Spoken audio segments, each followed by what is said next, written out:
Welcome to the second episode of our rambling deep dive through Night of the Seven Kingdoms. We will start off, I think, with some high-level thoughts. Sir TL, will you take it away?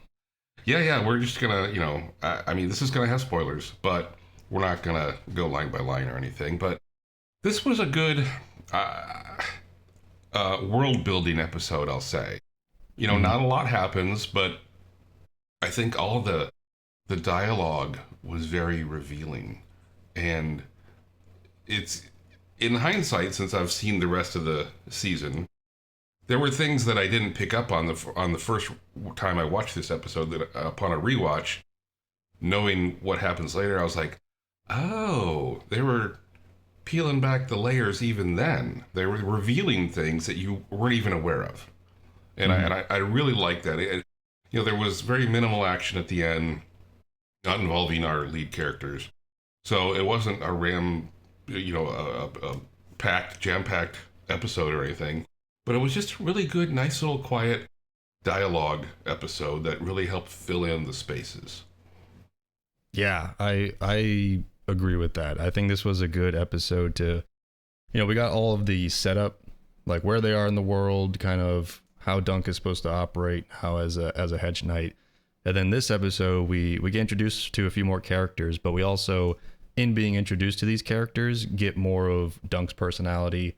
It sets up some of the other characters as well through the dialogue, like you were saying. Like, a lot of dialogue is just focused on how can we get across these characters in as short a time as possible. Each line is purposeful.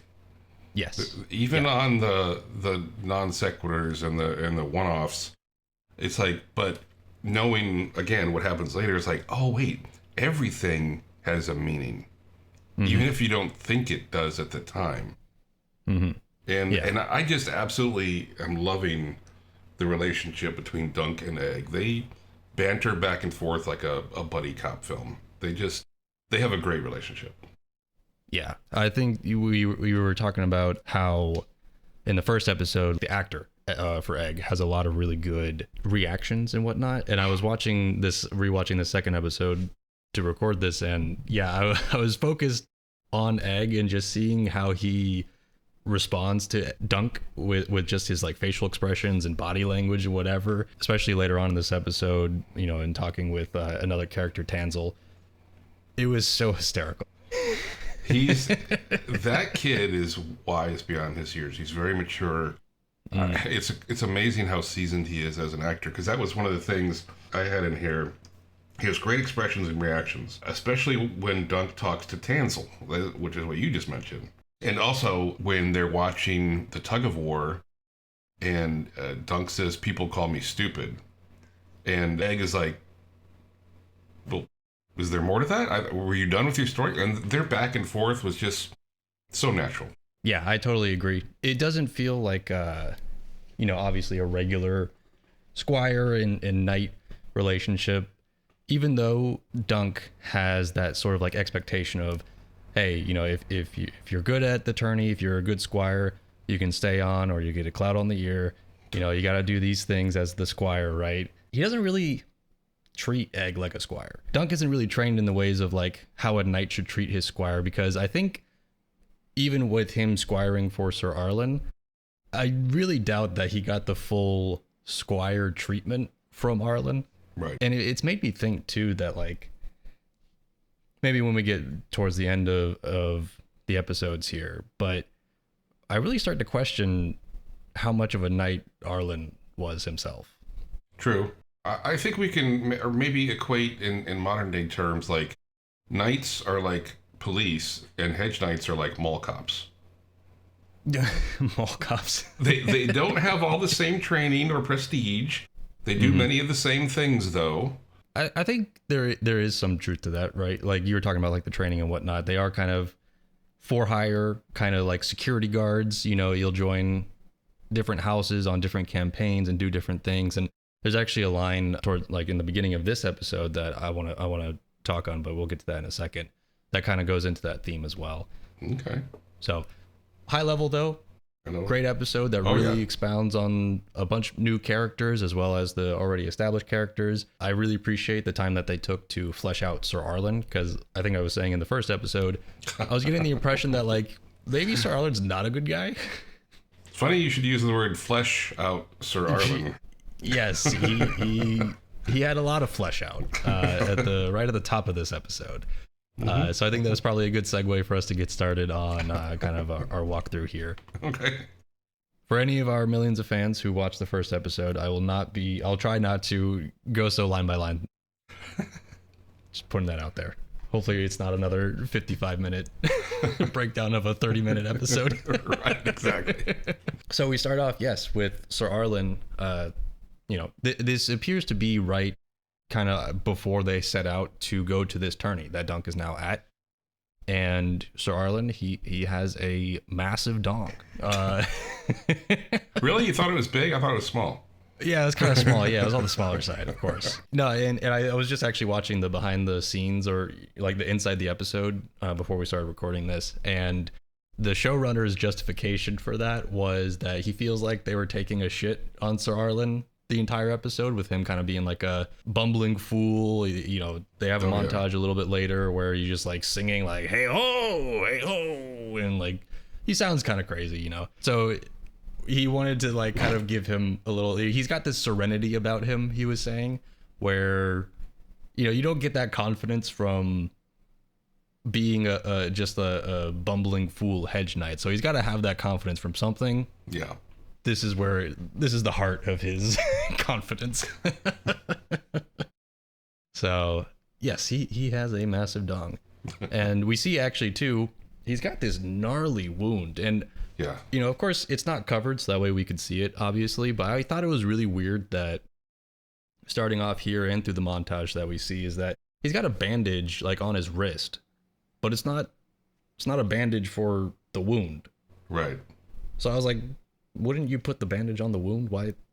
But maybe that's what killed him. He didn't die of old age. Maybe he just didn't get that thing treated. So that they were showing that, like, because as you said, this seems like they were on a trip to Ashford, right? Ashford, yeah. So yeah, maybe that wound is what did him in. I think so, absolutely. And we'll see, obviously, in later episodes, some more of this relationship between Dunk and Arlen. But yeah, I think it was definitely, the implication is that this wound is kind of weighing on Arlen. And through this montage, we see they're going on their horses, they're leaving the town, and Arlen starts to, through the montage, he's singing this song, but he starts getting more like tired. And, you know, at a certain point, Dunk kind of rides up to him looking very like concerned for Arlen, and Arlen just kind of like, you know, let's just keep going. I'm fine. He probably had a high fever at that point. I would imagine, yeah, because that was it didn't look like a crazy wound. It's not like, you know, he was missing an arm or anything, but just that it was a nasty gash, and yeah, I feel like I could see some like gangrene on it.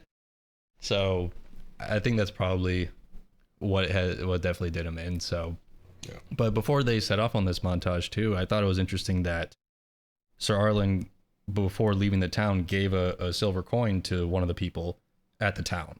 Oh, yeah. And so even though he's probably done a service for this town, you know, being a knight, maybe he drove off some bandits, or maybe just stopping through, maybe he's been through this area before and helped them or something, he's still paying for staying at some woman's house. It's not like he was at an inn or anything, but he's still just giving them coin, whatever coin he has. And Dunk is looking at him, and he looks almost like, I could see the flea bottom in Dunk, kind of like, oh, you're just giving out that money. We could probably use that money, man. Yeah, that's a whole meal. Exactly, yeah. So, you know, I think it's really interesting seeing that still, even after all this time being with Arlen, Dunk has that in him of like, you know, it's probably the knightly and honorable thing to do, to give to the poor when you don't necessarily need it, right? Because you could, as Dunk and Arlen, you could use your sword to get yourself another meal. You know, you could do some service or something to get your next meal. But that's a lesson that was imprinted on Duncan, because at the end of the episode, he sells his horse, and he gets money for the horse, and he gives some back to the guy and says, give her oats and give her an apple, you know, treat her well. Obviously, I could never sell my dog, but if you're in a position to sell somebody livestock, you don't give them money back and say, take good care of them. They bought that livestock fully knowing what it takes to keep them alive and feed them. So he's, in much the same way Sir Arlen did that, Dunk's mirroring that later on in life.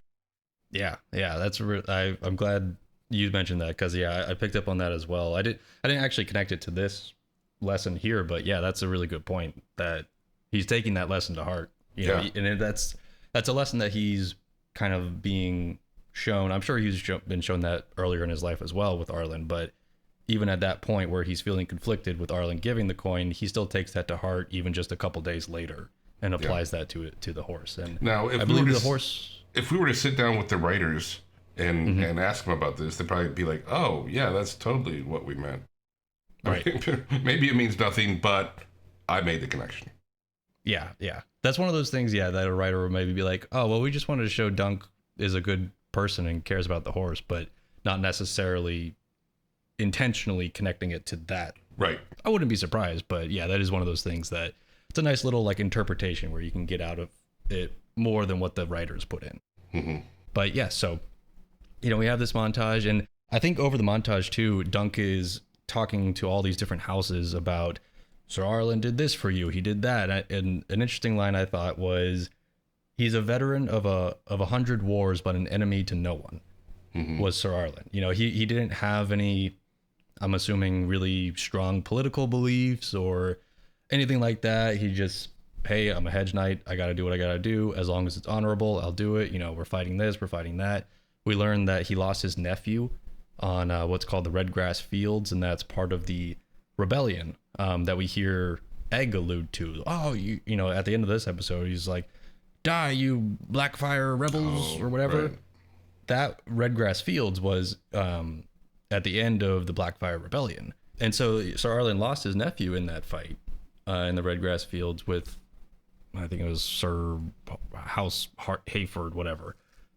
And we'll see that develop, I think, a little bit more.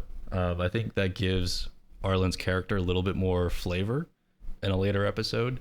But for now, these are all just details about, Sir Arlen has been in a lot of things. And even when, we get the shot of his massive dong, he's got so many scars over his body. I didn't really pick up on that the first watch, because I'm captivated by the dong. Right. But after the fourth time, I was able to wrest my eyes from it and look at the rest of it. Yeah, he's got so many scars all over, and as Dunk says, he just got on with it. Like even with his death, he just got on with it. So I think that was a pretty interesting characterization of Arlen. Just he does what he's got to do, and he gets on with it. Now, when they, I don't know if this is jumping ahead too far.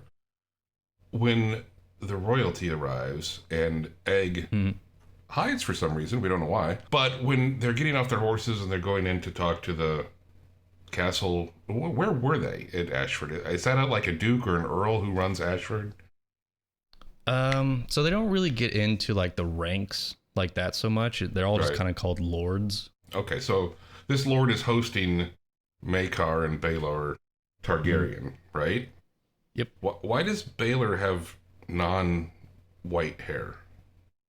Yeah, so that's actually a detail from the books where the shows, for whatever reason, they kind of just make, like, for ease of watching, like in House of the Dragon, Rhaenyra, the main character, she's supposed to have, I think, black hair. Like, she's not Targaryen white hair, or and some of her children are like that as well. So like it's not a very set in stone characteristic. It's not like every Targaryen has that blonde, ashen white kind of hair.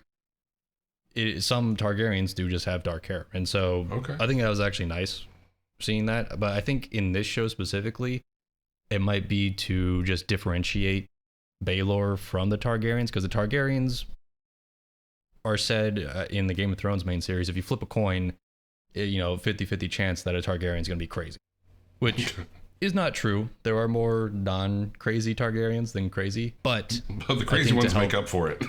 Exactly. Yes. Impact-wise, the crazy ones, definitely have a much bigger impact. And so, like, we even in that introduction of Baelor, we hear, he's son of King Daeron the Good, So some Targaryens are good, and I think they made Baelor's hair less Targaryen looking to kind of emphasize his qualities of being a good guy. Because I was, of course, if Targaryens show up, I'm assuming, okay, they're going to be assholes. They're going to, if you look at them the wrong way, they're going to string you up or whatever. But Baelor the is prince. Yeah, exactly, like Prince Aerion, right? Yeah. I think that's probably the reason why, but I love that. I think maybe in the books too, he had dark hair, but I don't know. I'm not sure about Maekar or whatnot, but yeah, I think it sets him apart from other Targaryens right away. You're thinking, oh, okay, maybe he is different. And then when they start talking and everything, he's so soft-spoken and chivalrous and courteous and compassionate. Gentle. Like, yeah, he does not seem like a Targaryen. No. And that was the one good thing about the conversation between Dunk and Baelor, is that, Dunk has been asking all these lords and other knights, do you remember Sir Erlen? He did this for you. He did that for you. And everybody's like, I don't know who you're talking about. Not only Baelor had a look on his face like, okay, I'm just going to give this guy what he wants. He seems like a good guy. Yes, your Sir Erlen was a good knight. But then he mentioned details, and Dunk was like, yes. So Sir Erlen was a good guy, and he was a knight for all these lords. So Baelor finally backed him up. Yeah, I really like that when Dunk is saying like, Sir Erlen of Penetry, all these lords, they don't recognize him, and he just kind of like looks at him. He's like, Sir Erlen of Pennytree. Oh yeah, we broke 4 lances, and Dunk's like, no, it was 7, and Maekar's just like, like, look at this peasant, correct you. Right. And Baelor was like, I know you meant no offense, and stories grow in the telling. I love that line, Baelor. The tale grows taller in the telling. Yeah, I was that like, was a great line. That was a great line.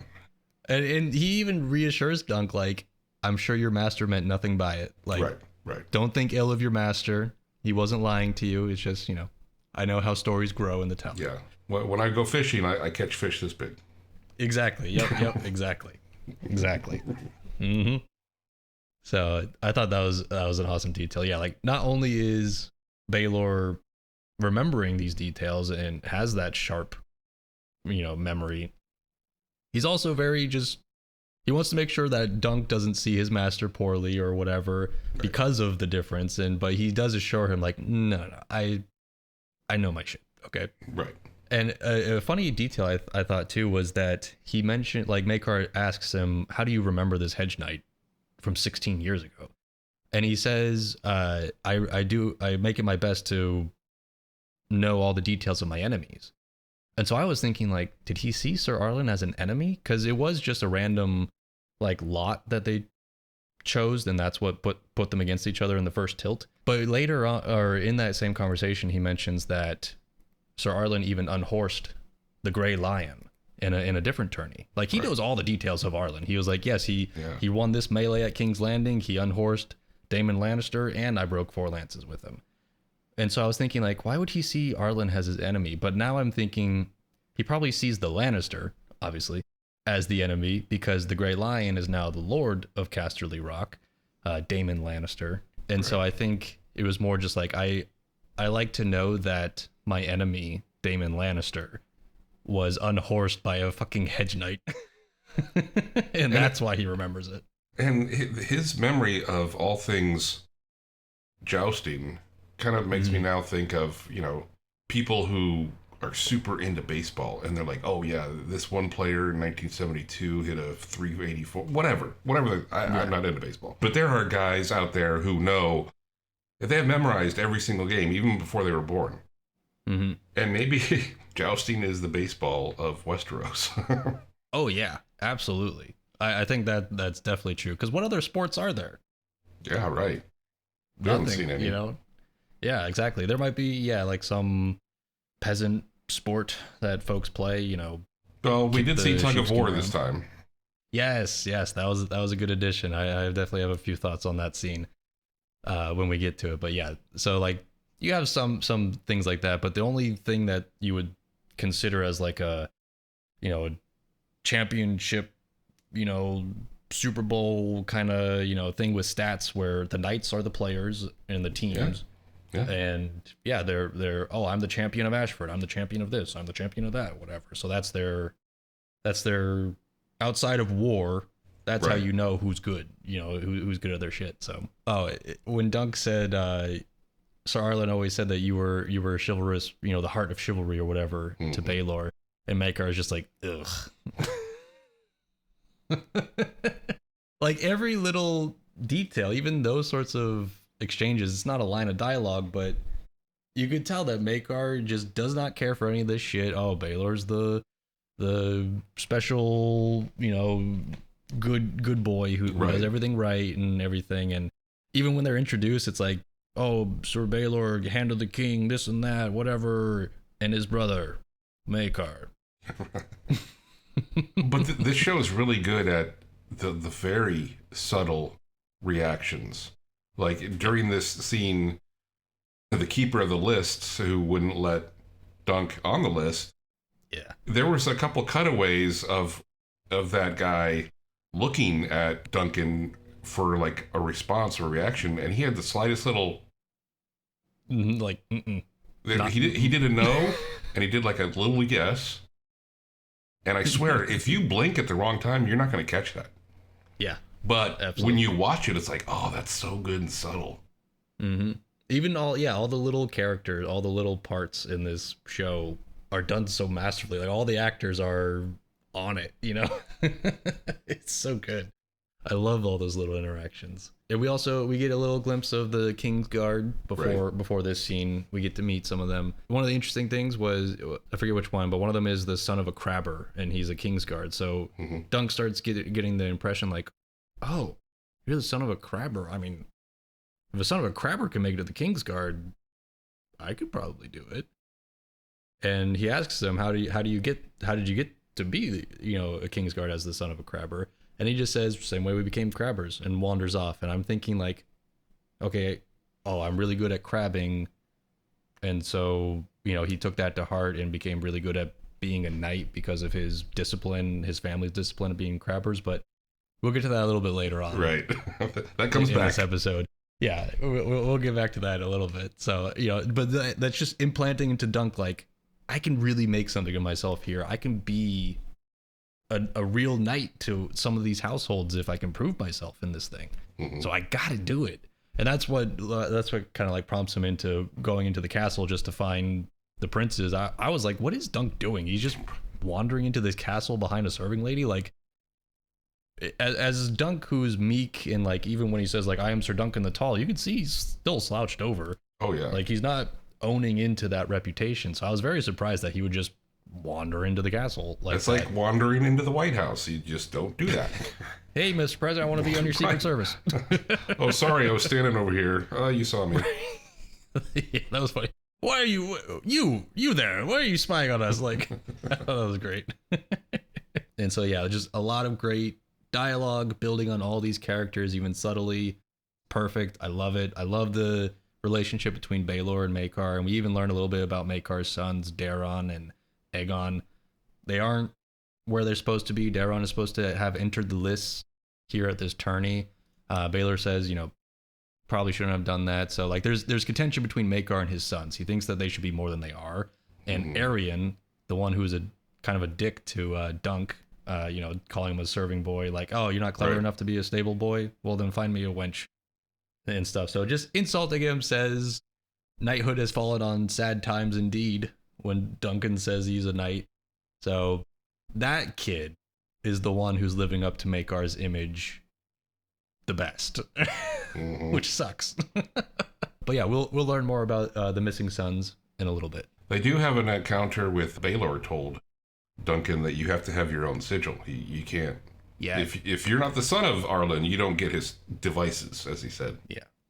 They stop by the actor's tent and to compliment the actress because Dunk has a crush on, her name's Tanzel. Yeah. And what was I looking at? I was looking on IMDb at the show for some reason. I thought it was weird that her character name is Tanzel, and that girl's real name is Tanzyn. Oh, really? Very close. Tanzyn is her name, Tanzyn. And her character's name is Tanzel.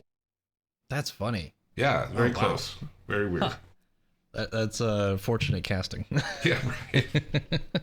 But yeah, the you must needs find a new device because he's not Sir Arlen's blood. It shows that Baelor is still beholden to the laws. Mm-hmm. So even though he's a really good guy, he's not going to break the law, break the tradition or whatever for someone like Dunk.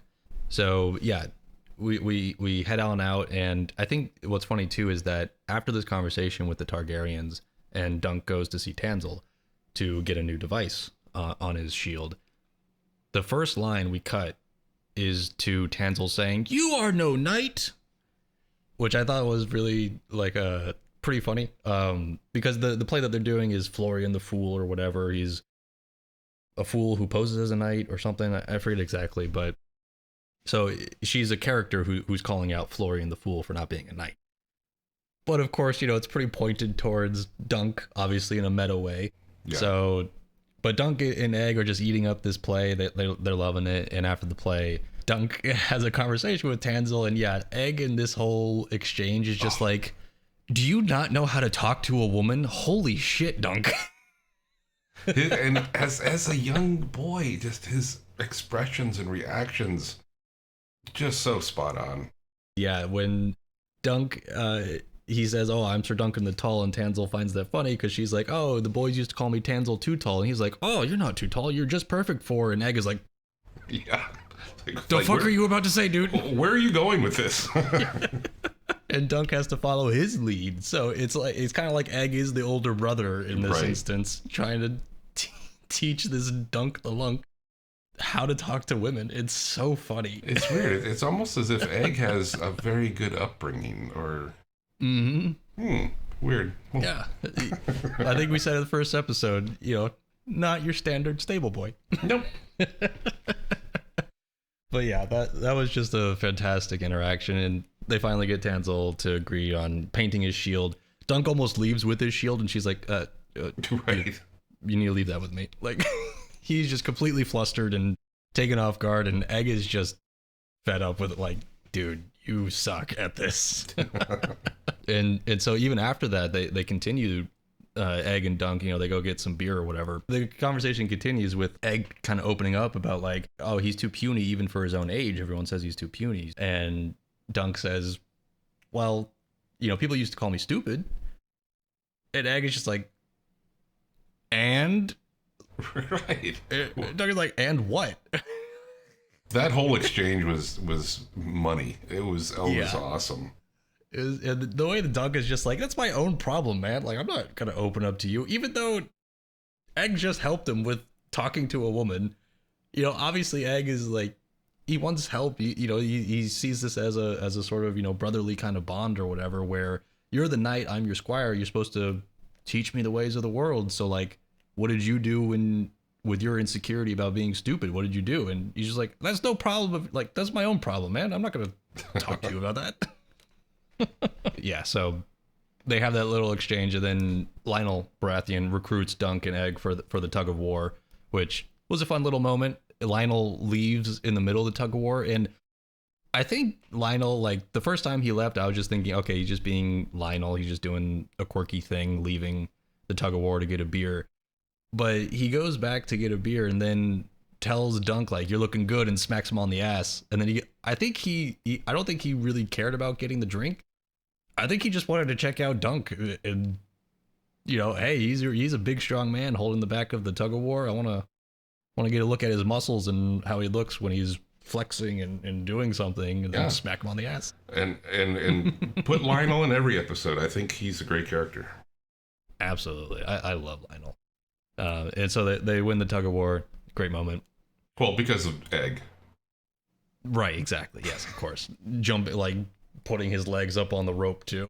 I think it was funny too. They showed like a close up of Egg's feet all muddy or whatever when he put it up on the rope, and I think it's just to show that like Egg is getting in the mud, and maybe that conflicts with his character somehow, that we'll find out about. But moving on from there, they have.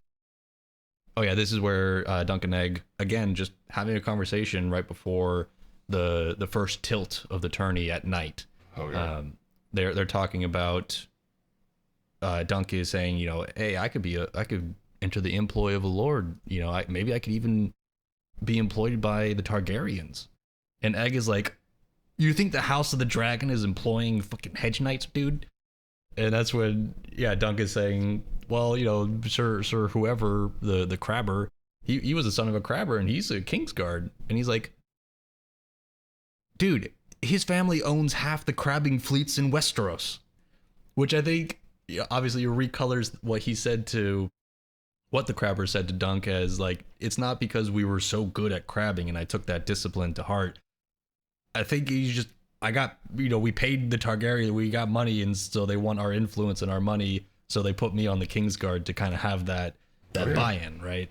So, but it's very telling that Egg knew this somehow. Yes, and Dunk even asks him, like, how do you know that? And he's just like, I like fishing. Great, another great line. Yeah, it's such a non-answer and total bullshit. Like, that's not an excuse to know who owns half the crabbing fleets in Westeros. But yeah, it's funny how like the Kingsguard is kind of treated as like a marriage. Like you marry your son to another lord's daughter to build that bond, so you guys won't go to war with each other and that kind of thing. Where in this instance, where they own half the fleets in Westeros. They're influential, they have money. So how do you get in good with the Targaryens, or how do the Targaryens get in good with them? It's that mutual kind of thing where we don't want you to marry any of our, princesses because we want to use those for higher profile things, but to get that buy-in, make one of your sons the Kingsguard. Yep. And it's kind of a dual-edged sword because if you're a Kingsguard, you're not allowed to sire heirs. You don't inherit anything from your father. So this probably isn't the firstborn son, but maybe like a second or thirdborn son. And so like one, that helps with the succession of the crabbers, right? There's not going to be bad blood between the brothers.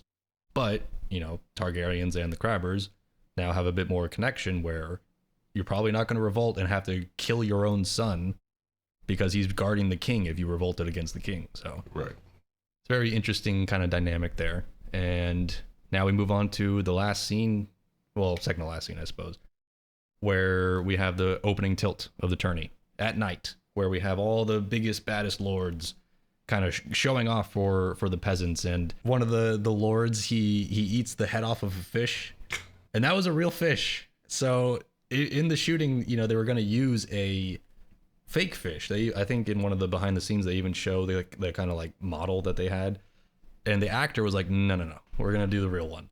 Oh. And so, but they had to do multiple takes, right? Obviously, you always have to do multiple takes. And so during the shooting, he threw up at least once. that they mentioned of just like, he wanted to do it. It was his own choice, but I can't imagine having to do multiple takes of eating the head off of a raw fucking fish. Oh, yeah. Like, cause that's where the eyes are and everything. Like, but he did it, and it looked gross, and it was really, really gross. So, well, the peasants loved it. You're putting on a show for the peasants because not only is this a chance to prove yourself against a worthy opponent, as Lionel said in the first episode, it's a chance to ingratiate yourself with the peasants so they don't rise up against you. If they have good feelings about you as a lord, they're probably going to like you, and they're probably not going to want to revolt if you do something like tax their cattle and whatnot. So it's again, just like how the Kingsguard appointment helps both families, these tourneys help in the noble space, but also to the peasants. Yeah. So, and there was some good, horse jousting action. I mean, I know all about filmmaking and how they do the effects, but man, I don't know how they do some. I mean, unless it was all CGI, it looked like they really had trained horses and riders do those stunts. But God, I could not have ever. I mean, if I was born in medieval days, I'm sure I would be into jousting.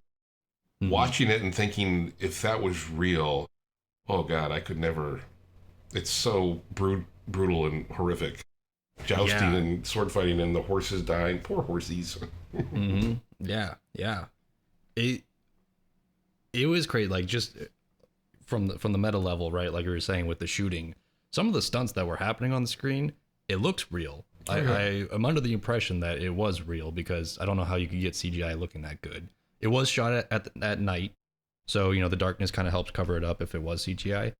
But man, But some of the things that they were doing. We've seen in old westerns from, the 40s and 50s before CGI, they had the horses doing the same stunts where somebody gets shot or whatever, and the horse, they train him to like fall down and roll over, and Yeah. it's just, I hope those horses are okay. Yeah. Yeah. Well, yeah, I didn't check the credits, but there's probably no animals were harmed in the making of this. But It'd be weird if it said like all the horses were harmed in the making of this yeah, film. we had to kill all of them. And Because the one of fish. the horses, I think the fish was probably already dead, so they could get away with saying it wasn't harmed in the making of this. Right. We bought it already dead, so.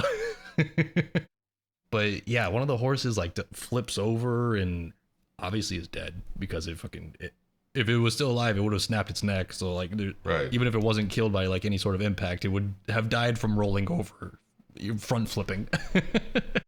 But that was such a awesome sequence because we see obviously all this ferocious action, the splinters of the lances and whatnot. And it's funny how rewatching it, Dunk and Egg are focusing on different things, right? Dunk is looking at the jousters and how ferocious it is. And we see, he's into it. Both Dunk and Egg are into it. But we see this one sequence where a knight flips over his horse, like his horse does a front flip because he got, hit or whatever. And the knight falls into another knight's lane. Oh, right. And so that knight has to tries to stop so as not to run over the guy on the ground. And it makes him get unhorsed. And so then he sees the empty horse coming at him now. And so he jumps up onto this other guy's horse that is empty. He leans over, he scoops up a shield. He goes back to his side. He gets a new lance and he just plunges back in. With someone These else's dudes horse. are on somebody else's horse. These dudes are on a different level. Dunk is not ready for this shit. Oh, no. And after that sequence, Dunk is like, he starts getting real nervous. And we cut to for Egg in this scene. He's looking at the squires when they get to each other's sides, and they're like, Squire, lance. They hand off the broken lance. They get a new lance. The squires are smacking the horses like, go, go, go. There's a lot of action happening. It's intense. Egg is not ready. When Egg sees that interaction with the squires, he's like, okay, put me down, Dunk. You can put me down.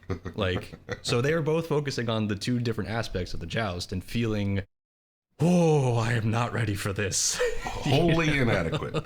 Yeah. These dudes have been knights for a really long time. They have been jousting for a really long time. You think of lordlings as like posers or kind of like, they don't go to war. It's the poor people who fight the wars. But no, these guys are the knights who go to war. And if they're not jousting in tourneys, they have a war lance and they are killing people with it on the battlefield. Yeah. And they've done this for a while. The rebellion that just happened was 13 years prior to this. So a lot of these knights were probably in that war killing people from horseback. Yeah. Dunk is not ready. No, sir. and even with Dunk feeling nervous or whatever, we see flashbacks of Arlen in his grave. And so like Dunk is seeing that for him. He's like, I'm going to be the next guy in a grave because I am not ready for this. Right. So just such a great sequence. I loved it. Obviously the action was awesome, but the effect it was having on our two main characters was great. We move into the last scene. Dunk and Egg back at their camp. It opens with Eggs, like doing his little sword thing, like, yeah, die, you Blackfire bastards. And then he catches Dunk and he's like, oh, good showing tonight. That was fun. The thing with the fish was weird and gross. But Dunk is he's zoned out. He's very unsure of himself. He's like, are hedge knights even, real? Like, can you even be considered a real knight? Arlen spent his whole life working for these people and none of them remember him. So Right. was he a great knight and whatnot? And we finished the scene with him saying like, well, I am Sir Arlen's legacy. And tomorrow, all these lordlings will see what his hand has wrought, which I thought it was a badass line. Obviously, it delivered better than I just did, but yeah, I thought that was a badass line. Just he's unsure of himself, but ready to galvanize himself for the cause, that kind of thing. It's funny that Sir Duncan the Tall feels like he's in over his head. Yeah. Thanks, I'll be here all week. All in all, just a great second episode. Sometimes series start off shaky and get better. Sometimes they start off great and take a dip. So far, both episodes, stellar. Yeah. And like we were saying before, like with the dialogue and everything, there's no lull in development. There's nothing that's just said for the plot reason to progress a point or anything.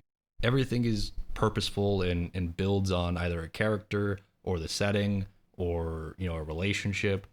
So they're just doing an awesome job. They're not resting on their laurels. It was a great first episode, and they're not being like, okay, that'll give us some leeway to just meander for the second or third episode. They're like, no, even the scenes that kind of take a breath, it's chock full of information.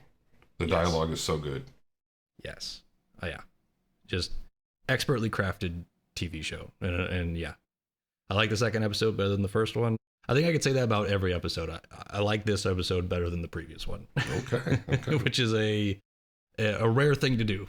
So. Oh yeah. Well, I can't wait to re-review episode 3 for next time. Yes. I'm excited to get into the later half of this season because things happen. Man, does this show get good? Yeah, things happen. It's a wild ride. I love it. So, but that was the end of our episode 2 ramble review walkthrough, whatever the hell this is called. A Rambleview. Rambleview. Yeah. Yep. Okay. But we'll catch all of our millions of fans in the next episode. You said this in the first one, but I'll take you for this one. If you made it this far, thank you for watching.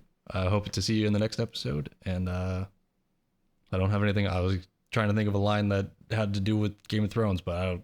Yeah. Live long and prosper? No, that's... Live long and prosper. That's it, baby. Seal the deal. All right, and cut. Recording stopped. Recording stopped.